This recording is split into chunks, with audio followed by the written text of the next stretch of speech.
সুপ্রিয় তৌহিদি জনতা, নবী প্রেমিক সর্বস্তরে আমার মুসলিম ভাইয়েরা, আপনারা জানেন ভারতের মহারাষ্ট্রের রামগিরি মহারাজ কুলাঙ্গার আমার নবীর চরিত্রে আঘাত দিয়ে কোটি কোটি মুসলিমদের হৃদয়ে আগুন লাগিয়ে দিয়েছে। অতএব আজকের এই সমাবেশ থেকে আমি আমাদের সরকারকে কয়েকটি দাবি জানাতে চাই। আমরা অনতি বিলম্বে এই রামগিরি মহারাজ যে কটূক্তি করেছে তার বিরুদ্ধে বাংলাদেশ সরকারের পক্ষ থেকে কঠোর নিন্দা প্রস্তাব পাস করতে হবে এবং ভারত সরকারকে বলতে চাই অনতি বিলম্বে রসুলের দুশমন কুলাঙ্গার রামগিরি মহারাজকে গ্রেফতার করে তাকে ফাঁসি দিতে হবে।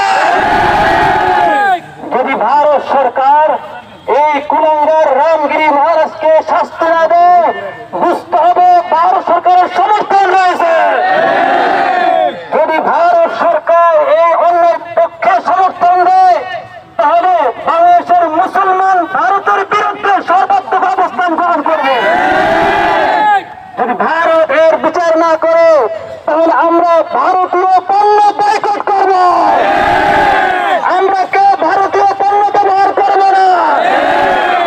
যদি ভারত মনে করে আমাদের ছোট্ট দেশটিকে গিলে ফেলবে, চতুর্দিক থেকে ভারতকে বেষ্টন করে রাখবে, আমরা বলতে চাই ও ভারত তুমি আমাদেরকে গিলে ফেলো। আমরা বলতে চাই নবীর প্রেমে উজ্জীবিত হয়ে ইমানের বলে বলিয়ান হয়ে আমরা ভারতের পেটে ক্যান্সার আক্রান্ত হব। এমন ক্যান্সার যে ক্যান্সার ভারতকে টুকরা টুকরা করে দেবে। আমার ভাইয়েরা, বর্তমান সরকারকে আমরা কিছু বলতে চাই।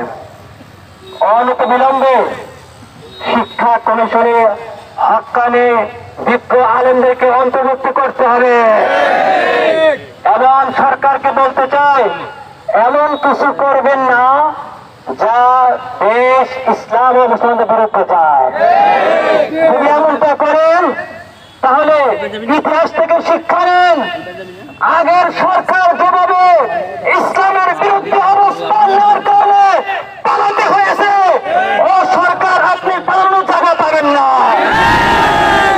এই জন্য এমন কোন আইন করবেন না, এমন কোন কাজ করবেন না যা ইসলামের মুসলমানদের বিরুদ্ধে যায়।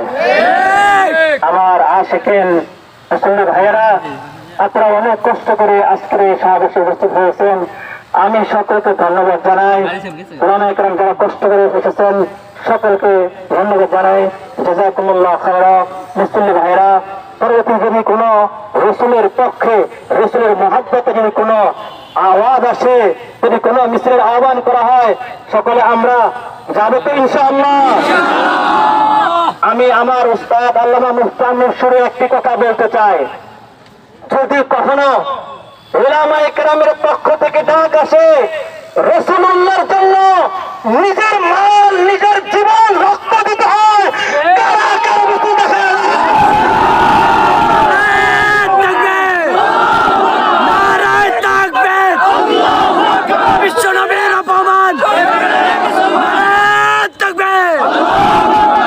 আরেকটা ঘোষণা দিতে চাই, আগামীকাল বাইতুল মোকাররম উত্তর গেটে ইসলামিক কেন্দ্রের উদ্যোগে রসুলের মহব্বতে আরেকটি সমাবেশ হবে। আমরা সকলে সেখানে উপস্থিত থাকবো ইনশাআল্লাহ তাআলা। আজকের এই মজলিসে সমাবেশের শেষে দোয়া করার জন্য আমি অনুরোধ করবো নগর বেলতলা মসজিদের সম্মানিত খতিব হযরত মাওলানা ইউসুফ সাহেব, জামিয়া শরীফের মুহাদ্দিস হযরত মাওলানা ইউসুফ সাহেব হাফিজাহুল্লাহ তাআলা।